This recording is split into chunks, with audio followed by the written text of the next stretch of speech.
ही मोठ्या फिशची गाभोळी आहे, सुरमईची आहे वाटतं, आम्हाला माहीत नाही कारण की ती गाभोळी अशीच ठेवलेली.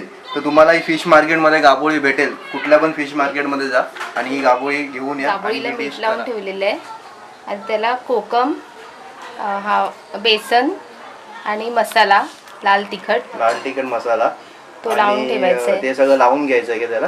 हा त्याला लावून ठेवायचं सगळं. हा हा आगुळ आहे, हा याला लावून ठेवायचा पहिला थोडा टाइम. आणि थोडं मीठ लावून ठेवलेलं आहे ना आपण. हा मीठ अगोदरच लावून ठेवलंय.